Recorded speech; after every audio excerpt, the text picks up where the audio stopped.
বর্ষা পা রাখতে এখনও বাকি 1 থেকে 2 দিন। তার আগেই নিম্নচাপের জেরে তুমুল বৃষ্টি বাংলা জুড়ে। আলিপুর আবহাওয়া দপ্তর সূত্রে খবর, আগামী 24 থেকে 48 ঘন্টার মধ্যে দক্ষিণবঙ্গে বর্ষা আসছে। তার আগেই উত্তর পশ্চিম বঙ্গোপসাগরে ঘূর্ণাবর্ত নিম্নচাপে পরিণত হয়েছে। এই মুহূর্তে তার অবস্থান দক্ষিণ পশ্চিম বাংলাদেশ ও সংলগ্ন গাঙ্গেয় পশ্চিমবঙ্গে। আবহাওয়াবিদদের মতে আগামী 24 ঘন্টায় শক্তি বাড়াবে এই নিম্নচাপ। তো আজকের এই ভিডিওতে আমরা লাইভে দেখে নেব পশ্চিমবঙ্গ এবং বাংলাদেশের ঠিক কোন কোন জেলাগুলোতে ভারী বৃষ্টির সম্ভাবনা রয়েছে, কোথায় কীরকম তাপমাত্রা থাকতে পারে। সেই সঙ্গে আমরা দেখে নেব যে এই মেঘলা আকাশের পরিমাণটা আগামী কয়েকদিন থাকবে। তো আপনি যদি আমাদের চ্যানেলে নতুন হয়ে থাকেন, চ্যানেলটিকে সাবস্ক্রাইব করে রাখতে ভুলবেন না। আর ভিডিওটি দেখে যদি একটু হলেও হেল্পফুল বলে মনে হয়ে থাকে তো ভিডিওটিতে একটি লাইক করে দেবেন। প্রথমে আমরা বৃহস্পতিবার সকালের দিকটা দেখে নেব। এখানে যা দেখা যাচ্ছে তাতে পশ্চিমবঙ্গের বেশিরভাগ এলাকাতে বৃষ্টির সম্ভাবনা রয়েছে। সেই সঙ্গে বাংলাদেশের উপকূলবর্তী এলাকা সহ ভিতরের এলাকাগুলোতেও কিন্তু ভারী বৃষ্টি হতে পারে। তবে পশ্চিমবঙ্গের কলকাতা সহ আশেপাশের এলাকাগুলোর কথা বলতে গেলে এখানে মোটামুটি মাঝারি মানের বৃষ্টি হবে। তবে যেগুলোতে রেড অ্যালার্ট জারি করা হয়েছে তার মধ্যে এখানে দেখতে পাচ্ছেন যে এখানে চন্দ্রকোনা আছে, তার পাশাপাশি এখানে ঝাড়গ্রাম আছে, চাকুলিয়া আছে, এদিকে জামশেদপুরে হালকা আভাস থাকবে।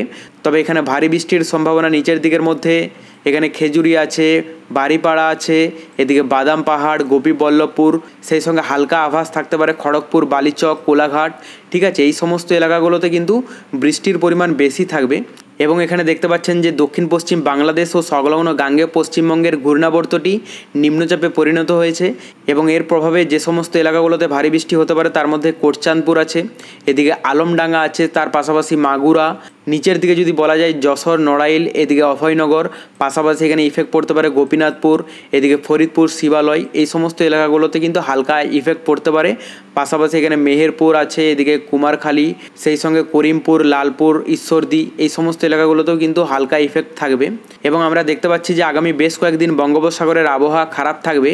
তবে বৃহস্পতিবার সকাল, দুপুর এবং রাতের দিকে বেশি বৃষ্টির সম্ভাবনা রয়েছে। এখানে বাতাসের বেগ যদি বলা যায় 60 থেকে 70 কিলোমিটার পার ঘন্টা বেগে বাতাস বইতে থাকবে। যদি উপকূলবর্তী এলাকাগুলোর কথা বলা যায় যেমন ভুবনেশ্বরে 40, এদিকে ব্রহ্মপুরের 30-এর মধ্যে থাকবে, শ্রীকাকুলামে 36, মানে এখানে অনেকটা পরিমাণ কম থাকবে। তবে হাওয়ার বেগটা সবথেকে বেশি থাকতে পারে এখানে হলদিবাড়িতে 57 থেকে 60 কিলোমিটার, এদিকে কলাপাড়াতে 56। বাংলাদেশের মধ্যে এখানে উপকূলবর্তী এলাকাগুলোর যদি কথা বলা যায় এখানে দেখতে পাচ্ছেন যে চট্টগ্রামে 50 থেকে 54-র মধ্যে, এখানে মহেশখালীতে আছে 56, টেকনাফে হচ্ছে 50। তো মোটামুটি এখানে যা দেখা যাচ্ছে তাতে বাতাসের বেগও একটা ভালোই থাকবে বৃহস্পতিবার দুপুর বিকেলের দিকটাতে। এবং যেহেতু বর্ষা প্রবেশের একটা আবহাওয়া তৈরি হচ্ছে তো সেই কারণের জন্য এখন থেকেই পশ্চিমবঙ্গে এবং বাংলাদেশের অধিকাংশ এলাকায় এর ইফেক্ট পড়তে শুরু করে দিয়েছে। এখানে দেখতে পাচ্ছেন যে বৃহস্পতিবার আমি যদি দুপুর এবং বিকেলের দিকটা দেখে নিই, দুপুর এবং বিকেলের দিকে মোটামুটি মাঝারি মানের বৃষ্টি হতে পারে বাংলাদেশের ভিতরের এলাকাগুলোতে। তবে ভারী বৃষ্টির যদি ইফেক্ট পড়তে পারে তাহলে হচ্ছে উপকূলবর্তী এলাকায় যেমন ফটিকছড়ি, চট্টগ্রাম, এদিকে টেকনাফ আছে, কুতুবদিয়া, সেই সঙ্গে লালমোহন, কলাপাড়া, মঠবাড়িয়া, এই সমস্ত এলাকাগুলোতে কিন্তু ভারী বৃষ্টির সম্ভাবনা রয়েছে। এদিকে কলকাতা সহ দক্ষিণবঙ্গের এলাকাগুলোর কথা বলতে গেলে এখানে মোটামুটি হালকা পরিমাণ আভাস থাকবে। এবং আমরা দেখতে পাচ্ছি নিম্নচাপটি আস্তে আস্তে দেওঘর, ভাগলপুর, ধানবাদ, এই সমস্ত এলাকাগুলির মধ্য দিয়ে শিফট হচ্ছে এবং সেটি আস্তে আস্তে কিন্তু পাটনা, এদিকে গয়া, মেদিনীপুর এই দিক থেকে কিন্তু বয়ে যাবে। আমরা যদি মোটামুটি বৃহস্পতিবার দুপুরের দিকে তাপমাত্রায় চলে আসি, এখানে যা দেখা যাচ্ছে যেহেতু গত কয়েকদিন ধরে ভালোই অস্বস্তিকর একটা পরিবেশ তৈরি হয়েছিল দক্ষিণবঙ্গে, তো সেই কারণের জন্য এখন কিন্তু তাপমাত্রা অনেকটাই স্বাভাবিক। যেহেতু বেশিরভাগ সময় বৃষ্টির একটা সম্ভাবনা রয়েছে এবং বেশিরভাগ এলাকাতে বৃষ্টির দেখা যাচ্ছে, তো সেই কারণের জন্য এখানে দেখতে পাচ্ছেন যে কলকাতাতে 30, খড়গপুরে 26, জামশেদপুরে 25, ধানবাদে 29, দেওঘরে 29, ভাগলপুরে 32, এদিকে গয়াতে 32, মেদিনীপুরে 30, সেই সঙ্গে পাটনাতে 32। উত্তরবঙ্গে যদি কথা বলি এখানে দেখতে পাচ্ছেন দার্জিলিংয়ে 21, কার্শিয়ংয়ে 23, শিলিগুড়িতে 30, আলিপুরদুয়ারে 27, কোচবিহারে 28। তো মোটামুটি এখানে 28, 30-এর মধ্যেই কিন্তু থাকবে। এবং সেই সঙ্গে যদি বৃষ্টির কথা বলা যায় তো বৃহস্পতিবার সকালের দিকে হালকা আভাস থাকতে পারে, দুপুর এবং বিকেলের দিকেও হালকা থাকবে এবং রাতের দিকেও একই থাকবে। মানে মোটামুটি উত্তরবঙ্গে খুব একটা ভারী বৃষ্টির সম্ভাবনা নেই বা কোথাও রেড অ্যালার্ট জারি করা হয়নি। শুধুমাত্র কলকাতা সহ আশেপাশের এলাকাগুলোতে কিন্তু একটু ভারী বৃষ্টি হতে পারে বৃহস্পতিবার। তার মধ্যে ভারী বৃষ্টি দেখা যাচ্ছে এখানে জামশেদপুর, চাকুলিয়া, এদিকে চাইবাসা, এই সমস্ত এলাকাগুলোর আশেপাশের এলাকাগুলোতে কিন্তু ভারী বৃষ্টি হতে পারে বৃহস্পতিবার। এবং আমরা যদি বাংলাদেশের তাপমাত্রা দেখে নিই, বাংলাদেশেও যেহেতু বেশিরভাগ এলাকা জুড়ে বৃষ্টি হচ্ছে তো সেই কারণের জন্য এখানেও তাপমাত্রা খুব একটা অস্বাভাবিক বা অস্বস্তিকর পরিবেশ তৈরি করবে না। এখানে দেখতে পাচ্ছেন টেকনাফে 27, সেই সঙ্গে কুতুবদিয়ায় 28, চট্টগ্রামে 30, ফটিকছড়িতে 29, লালমোহনে 30, কলাপাড়ায় 31, মঠবাড়িয়ায় 30, ঢাকায় 30, ফরিদপুরে 31, আগরতলায় 29, কুমিল্লায় 28, ময়মনসিংহে 27, সরিষাবাড়িতে 28, সিরাজগঞ্জে 28, বগুড়াতে 27। তো মোটামুটি এখানেও 28, 30-এর মধ্যেই কিন্তু থাকবে। এবং বৃহস্পতিবার সকাল, দুপুর এবং রাতের দিকে কিন্তু বেশিরভাগ এলাকা জুড়ে মেঘলা আকাশ দেখা যাচ্ছে, কোথাও সেই রকম পরিষ্কার আকাশ দেখা যাচ্ছে না আপাত গতিতে। আমরা যদি শুক্রবারটা দেখে নিই, শুক্রবারেও কিন্তু একই থাকবে, সকাল, দুপুর এবং রাতের দিকে পশ্চিমবঙ্গ এবং বাংলাদেশের অধিকাংশ এলাকা জুড়ে কিন্তু মেঘলা থেকে মেঘাচ্ছন্ন আকাশ থাকবে। তাহলে বৃহস্পতিবার সকাল, দুপুর, রাতের দিকে মেঘলা থাকবে, সেই সঙ্গে শুক্রবারও একই থাকবে আবহাওয়া। শনিবারের যদি আবহাওয়া দেখা যায়, শনিবারেও খুব একটা চেঞ্জ দেখা যাচ্ছে না, শুধুমাত্র কলকাতা সহ আশেপাশের এলাকাগুলোতে হালকা মেঘলা আকাশের পরিমাণটা কম থাকবে এবং বাংলাদেশের বেশিরভাগ এলাকাতেই কিন্তু মেঘলা আকাশ দেখা যাচ্ছে। সেই সঙ্গে রবিবারও কিন্তু একই থাকবে।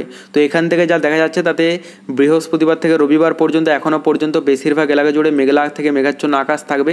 সেই সঙ্গে বৃষ্টির যদি পরিমাণটা আমরা দেখে নিই, বৃহস্পতিবারে তো বৃষ্টির সম্ভাবনা রয়েছেই, সেই সঙ্গে শুক্রবারেও কিন্তু একই দেখা যাচ্ছে, সকাল দিকে, দুপুর দিকে এবং রাতের দিকেও কিন্তু পশ্চিমবঙ্গ এবং বাংলাদেশের বেশিরভাগ এলাকা জুড়ে বৃষ্টির সম্ভাবনা দেখা যাচ্ছে। তবে রেড অ্যালার্ট জারি করা হয়েছে শুক্রবার সকালের দিকে, এদিকে আরামবাগ, চন্দ্রকোনা, কতুলপুর, ঝাড়গ্রাম, খড়গপুর, এদিকে বালিচক, কোলাঘাট, এই সমস্ত এলাকাগুলোতে কিন্তু রেড অ্যালার্ট জারি করা হয়েছে। মানে বেশি পরিমাণে বৃষ্টি হতে পারে চন্দ্রকোনাতে, যদি বৃষ্টির পরিমাণটা দেখা যায় 40 মিমির মতো বৃষ্টি হতে পারে শুক্রবার সকালের দিকে।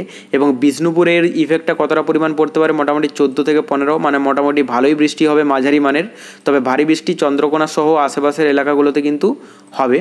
এবং সেই সঙ্গে যদি শুক্রবার দুপুরের দিকটা দেখা যায়, দুপুরের দিকে বেশিরভাগ এলাকা জুড়ে মোটামুটি হালকা থেকে মাঝারি মানের বৃষ্টি দেখা যাচ্ছে এবং রাতের দিকেও কিন্তু একই থাকবে, তবে কিছুটা অংশে কমবে। যেমন কলকাতা সহ এদিকে কোলাঘাট, খড়গপুর, আরামবাগ, বর্ধমান, এগুলোতে অনেকটা পরিমাণ পরিষ্কার আকাশ থাকবে। সেই সঙ্গে বাংলাদেশের মধ্যে এখানে সাতক্ষীরা, যশোর, এদিকে পাবনা, সেই সঙ্গে লোহাপাড়া, মাদারীপুর, খুলনা, এদিকে পিরোজপুর, বরিশাল, এই সমস্ত এলাকাতেও কিন্তু অনেকটা পরিমাণ পরিষ্কার হয়ে যাবে আকাশ। এবং শনিবারে যা দেখা যাচ্ছে, শনিবারে বিশেষ করে বাংলাদেশের উপকূলবর্তী এলাকা সহ ভিতরের এলাকাগুলোতে বেশি ইফেক্ট পড়তে পারে শনিবার সকালের দিকে। এবং সেই অনুযায়ী আমরা যদি পশ্চিমবঙ্গের দক্ষিণবঙ্গের এলাকাগুলোর কথা বলি, কলকাতা সহ আশেপাশের এলাকা, মানে বেশিরভাগ দক্ষিণবঙ্গের এলাকাগুলোতে কিন্তু পরিষ্কার আকাশ থাকবে শনিবার সকালের দিকে। তবে বেশি ইফেক্ট পড়তে পারে যে সমস্ত এলাকা, তার মধ্যে এখানে চন্দ্রপুর আছে, যেগুলোতে রেড অ্যালার্ট জারি করা হয়েছে। মোটামুটি শনিবার সকালের দিকটাতে 9 থেকে 10 মিমির মতো বৃষ্টি হতে পারে। সেই সঙ্গে মেদিনীপুরেও ভালো ইফেক্ট পড়তে পারে, এখানে মেদিনীপুরে 7 থেকে 8 মিমির মতো বৃষ্টি হবে। তবে পরবর্তীতে আবার কোন এলাকাগুলোতে ভারী বৃষ্টি অ্যাটাক করবে জানতে হলে আমাদের চ্যানেলটিকে সাবস্ক্রাইব করে রাখতে ভুলবেন না। আর ভিডিওটি প্রচুর পরিমাণে আপনার ফ্রেন্ডসদেরকে শেয়ার করে তাদেরকেও দেখার সুযোগ করে দেবেন। Bye bye guys.